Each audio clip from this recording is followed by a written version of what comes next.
السلام علیکم ورحمۃ اللہ وبرکاتہ۔ اعوذ باللہ من الشیطان الرجیم، بسم اللہ الرحمن الرحیم، نحمدہ ونصلی علی رسولہ الکریم وآلہ الطیبین الطاہرین، اما بعد فقد۔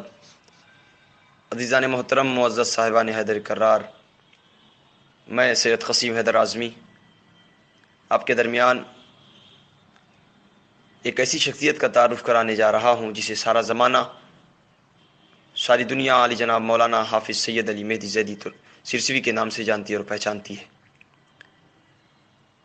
لائق کے مبارکباد ہیں ان کے والد محترم جناب سید ذوالفقار حسین زیدی صاحب۔ میں انہیں صمیم قلب کی گہرائی سے مبارکباد پیش کرتا ہوں کہ آپ نے دنیا کو ایک عظیم ترین بیٹا عنایت کیا ہے کہ جس پہ ساری دنیا کو فخر ہے۔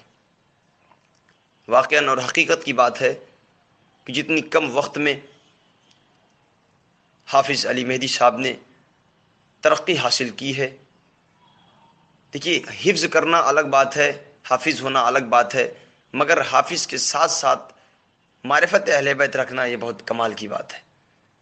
جو کمال علی جناب مولانا حافظ سید علی مہدی زیدی سرسوی کے اندر یہ موجود ہے، اور واقعاً لائق تحسین ہے یہ۔ جب میری ملاقات حافظ سید علی مہدی زیدی صاحب کی ہوئی تو میں نے ان سے کچھ سوالات کیے۔ میں نے کہا آپ ماشاءاللہ حافظ قرآن ہیں، آپ کا احترام ہمارے اوپر واجب ہے،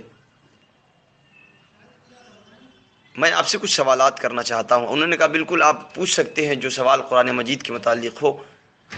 تو میں نے ان سے سوال کیا، یہی سوال کیا کہ آپ یہ مجھے بتائیں کہ قرآن مجید میں کس نبی کا نام سب سے زیادہ مرتبہ آیا ہے، کس نبی کا تذکرہ سب سے زیادہ مرتبہ ہوا ہے۔ تو انہوں نے برجستہ اسی وقت مجھے فرمایا کہ جناب موسیٰ علیہ السلام کا ذکر قرآن مجید میں 136 مرتبہ آیا ہے، جو سب سے زیادہ ہے۔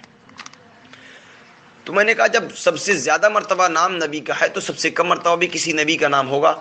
تو انہوں نے کہا جی بالکل، سب سے کم مرتبہ نام جو آیا ہے جناب عزیر علیہ السلام کا نام۔ میں نے کہا ماشاءاللہ، جزاک اللہ، سلامت رہیں آپ، آباد و شاد رہیں۔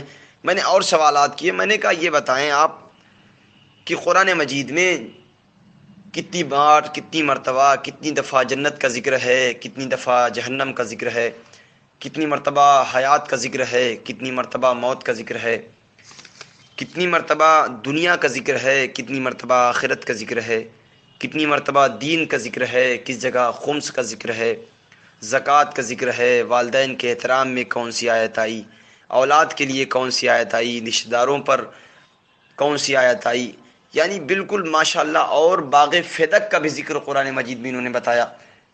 آج تک میری نظروں کے سامنے سے وہ باتیں نہیں گزری تھی جو انہوں نے بتائی۔ ماشاءاللہ آپ کے جذبوں کو سلام ہے، آپ کے حوصلوں کو سلام ہے، اور یہ حقیقت کی بات ہے۔ جو سوال میں نے پوچھے انہوں نے اسی وقت مجھے جواب سے مطمئن فرمایا۔ اور عزیزان محترم، جب میں واپس اپنے گھر گیا تو میں نے دیکھا قرآن مجید اٹھایا، قرآن مجید میں نے اٹھایا اور دیکھا ماشاءاللہ وہی بات تھی کہ وہی جواب جو جناب حافظ سید علی مہدی صاحب نے مجھے بتائے تھے۔ ماشاءاللہ ان کی عمر کو سلام، ان کی جذبوں کو سلام، ان کے والدین کو سلام کہ انہوں نے واقعاً کس انداز سے محنت و مشقت کر کے اپنے آپ کو اس بلندی پر لا کر چھوڑا ہے تاکہ دنیا ان سے استفادہ اٹھائے۔ اور میں نے جب ان سے سوال کیا آپ یہ بتائیں کہ آپ 12 امام کے ماننے والے ہیں ماشاءاللہ، تو آپ کے پاس کوئی ایسی دلیل بھی ہونی چاہیے کہ جس کی وجہ سے آپ 12 امام کو مانتے ہیں۔ تو انہوں نے یہی کہا کہ چونکہ 12 امام کو ماننے کے لیے ہمارے پاس دلیل بہت ساری ہے، مگر آپ کو مطمئن کرنے کے لیے ایک جواب آپ کو قرآن سے میں دیتا ہوں۔ چونکہ قرآن مجید میں لفظ امام 12 مرتبہ آیا ہے، لہٰذا میں اس سبب سے، اس وجہ سے بھی 12 امام ماننے والا ہوں، 12 امام کو ماننے والا ہوں۔ ماشاءاللہ لائق صید احترام ہیں آپ حافظ سید علی مہدی صاحب۔ اور میں نے ان سے دریافت کیا آپ یہ بتائیں کہ آپ اتنے بلندی پر کس طریقے سے پہنچے، آپ کے پیچھے کس کا ہاتھ ہے، آپ کے سر پہ کس کا ہاتھ ہے؟ تو انہوں نے کہا ہمارے والدین کی دعا اور استاد محترم علی جناب حجت الاسلام والمسلمین علی جناب مولانا سید شاہد حسین رضوی صاحب، حجت الاسلام والمسلمین علی جناب مولانا سید احتشام عباس زیدی صاحب، علی جناب مولانا حیدر علی صاحب، ان کی دعا شامل حال تھی، ان کی محنت و مشقت ہمارے ساتھ تھی، لہٰذا